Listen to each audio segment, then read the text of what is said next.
Historically, the Nigerian power sector has grappled with challenges that have stifled its growth and hampered its efficiency. These challenges include inadequate generation capacity, dilapidated infrastructure, as was rightly mentioned by the Right Honorable Chairman, Minister, frequent disruptions in power supply, and financial inefficiencies that have eroded the sector's viability. Moreover, the inadequate metering and the consequent revenue losses that have perpetuated a cycle of debt and underinvestment that have undermined the sector's potential. From the time of President Obasanjo, a lot of money was poured into the system. Where are we? And so they now said, oh, well, maybe it's not that. The problem is the law. Because there's an aspect of the Constitution that says that you cannot do anything if you don't come back. And then we said, okay, fine. And we amended the law.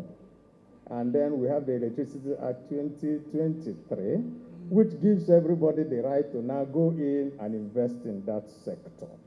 And I think where we are today is that having amended that law, having given the states the power, having given anybody who can invest to really come in, and then we now have a multi-tier electricity market. I think the first step within the multi-tier electricity is what we are coming to do here today. So I wish.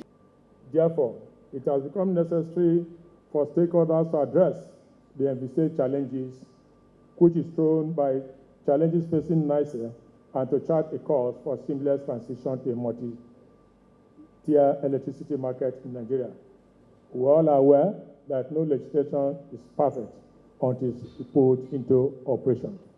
On this note, I want to honestly appeal to everybody to come with a clear mind for us to receive feedbacks on where we are and where we are. We also talked about the Siemens project and the TCN uncompleted project to fix transmission and distribution infrastructures. We have over 100 uncompleted transmission company projects since 2001. A lot of them are 90%, 80% completion stages. But we need funds to ensure that we complete this project before we even move on to new ones. And unfortunately, for power projects, you cannot energize unless they are 100% completed. We are looking at acquisition of SCADA, which is the supervisory, SCADA, which is the automated frequency management and supervisory control and data acquisition.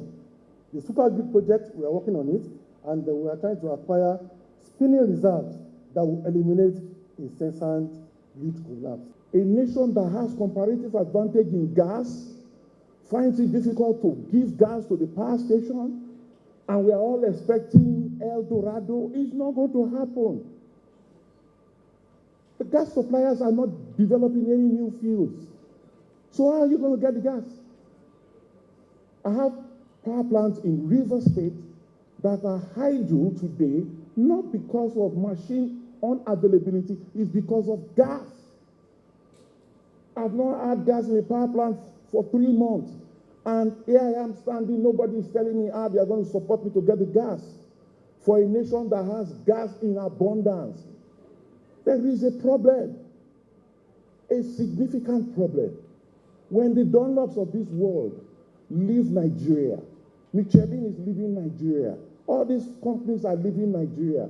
The moment each of the big consumer of power leaves, in Nigeria, there is widespread recognition that we are underperforming across all 4 pillars of providing electricity supply that is reliable, affordable, environmentally sustainable, and available to all Nigerians.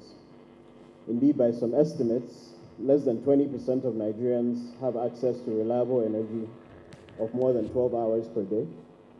45% of Nigerians have no access to any form of electricity, and as a result, households and industry have been dependent on self-generation that is both more expensive and more polluting.